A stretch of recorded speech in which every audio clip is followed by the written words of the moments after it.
This is the Truth Network. Hidden treasures in the book of Habakkuk.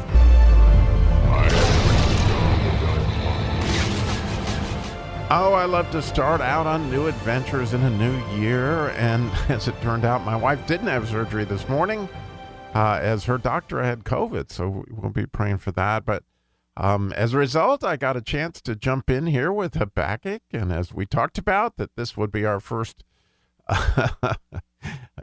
episode in this whole concept of where God's taking us for 2023. And it was an interesting turn for me because I really had never had a real desire to study Habakkuk or look into it, but immediately, I could tell very clearly that was what God had for me, as we learned actually in the Song of Solomon. In the 5th chapter, when he said that the Lord is, or she said, the church was saying that she slept, but her heart was awake, and that's the voice of my beloved knocking. Well, the voice of your beloved, and I'm sure, from time to time, I hope you've heard his voice, and it has a pull on your heart, and it has everything to do with the idea of Habakkuk, I believe, that pull on your heart that the Lord's voice has. And so, he clearly put that Habakkuk on my heart. And as I questioned it, obviously, I'm like, Habakkuk, really? And he was like, yeah, really. And so, as I enter into that, of course, the very first thing I would do is look up the word Habakkuk in Hebrew. And naturally, as you can hear by the sound of it, it has those letters that we have been in search of in the 119th Psalm, the idea of the statutes, the het and the kuf. And you can hear the ha in a Habakkuk. It starts with a het, and then there's plenty of kufs, actually. There's 2 in there.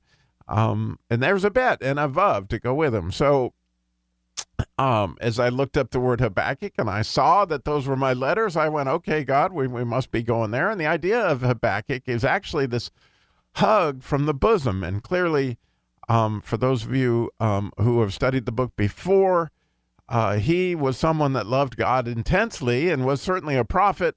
He lived in the time of Josiah, and so he was a contemporary of Jeremiah and probably not too far off of Isaiah, because, it was Isaiah that was certainly there when Josiah died, and part of Isaiah is his lamenting that. And so you can kind of get the time frame of this, but it says clearly in the first verse that we're going to go ahead and start because it's the best way I know to look at it. It says the burden which, and again, this would be the Aleph verse or the wisdom verse, and there's a lot of wisdom here. It says the burden which Habakkuk the prophet did see. And so it might even seem redundant because of the fact that, prophet in Hebrew is very much connected to this idea of seers. And so here's what the seer saw.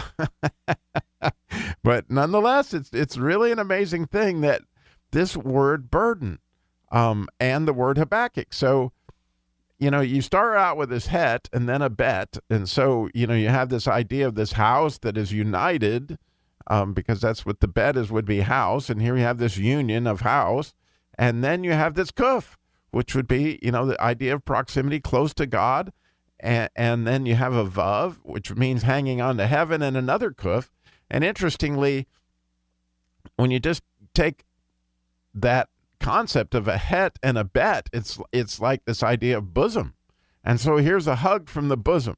And so I think it's important to note that that probably Habakkuk was a hugger, or the kind of person that was intimate with people and loved them deeply. And I think that's part of the reason why this was such a burden to him, because the prophecy that we'll, begin to see here in a minute is of the Babylonians coming and essentially casting judgment on the people of Israel. And so, you could imagine if you were seeing that the children of your friends were going to undergo this horrible punishment and beheadings and all the different things that Nebuchadnezzar would do, put out the eyes, et cetera, just cruel treatment of the people that and their families and those kind of things. And Habakkuk is trying to understand, right? And because he loved those people dearly, the good news is, according to what we can see here, he loved God even more dearly And so it was important to him as he pushed in and went into that position of the statute, of course, to draw into God, that he would be given this information.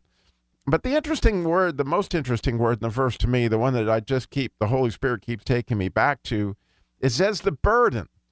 The burden. And that word burden is very much connected to the idea of forgiveness, interestingly, in that the word burden is a mem, which would be the Messiah or more, and then a shin, and then an aleph. And the word forgiveness is a nun and a shin and an aleph. Okay, so you can see the relationship. And it's interestingly, when you're trying to forgive somebody, there's this burden of God's love, right? That you're supposed to do it, but you just don't know quite how to do it. And in this case, that the shin and the aleph is like the idea, as we studied in as we studied in the Song of Solomon, you might remember it says jealousy is as cruel as the grave. The flames are flames of fire, right? And so here you have this shin of God's love. In other words, God is intensely jealous of what's gone on in Israel and how they've chased after gods and other gods and things, because he knows the damage that not only are they doing to themselves, but they're doing for generations. And it's, breaking God's heart, and he burns with this vehement flame. And so as a result of that, there is going to be a judgment, which is why that mem is on the front of those two letters. And so unfortunately for Habakkuk, or fortunately for Habakkuk, however you want to put it, he's the one that gets to see this vision of what's going to happen. God shares it with him because he loves him, he trusts him, and he obviously wants him to work through how he's going to feel about this thing so that we could all study it later on. And of course, there's very, very famous verses in Habakkuk. I'm not going to give you a spoiler alert, but there are some amazing verses in Habakkuk that we're going to be getting to. But right now, we're just going to get the idea of, wow. Sometimes, like, I often think of the Clint Eastwood movie where, he's got a girlfriend and somebody keeps on picking on him, beating on him, and you're like, man, I would not want to be that guy, because when Clint Eastwood catches up with him, this is not going to be good. Well, it's kind of like that when you know that all these people are moving away from God, and these people that were entrusted with God's law, they were entrusted, with his house, they were entrusted with his testimonies, and all these things they were entrusted to keep. And now they have forsaken that, and that it's not going to go well. And so it's hard that unfortunately Habakkuk has this burden of, he sees what this is going to be, and he is trying to reconcile it and trying to do what God would have him do in this situation. And so the question you can't help but ask yourself is, what kind of burden do you have like that? Like, in my case, I was thinking I've got two different loved ones that I've got burdens for. One of them is, essentially staying away from other members of the family, and that this is not going to play out well, and that there's going to be judgment as a result for that, and you want them to have insight, and it's just a burden that's constantly with you. Like, man, I was hoping that this would be better, that they would get insight. I have another family member very close to me that has been shamed and guilt poured on them for so many years that they can't come out from underneath them and underneath it, and they continue to blame themselves for all these different things that are going on. And unfortunately, I see this happening, and I try to reason with this person, and I pray for this person, I do all these things, but unfortunately, so far they haven't seen the light. And so it's like you see somebody that is burning, fixing to put their finger down on the hot stove, and that they're going to do it, and there's nothing in the world you can do to stop it.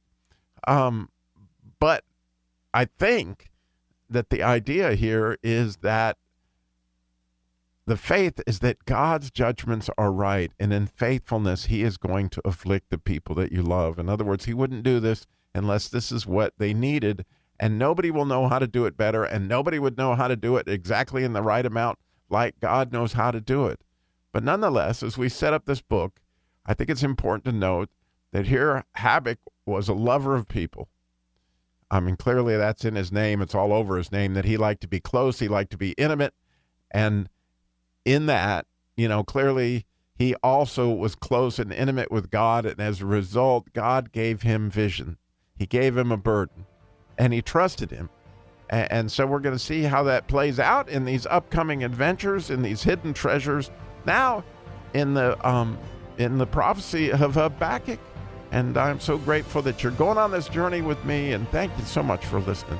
God bless.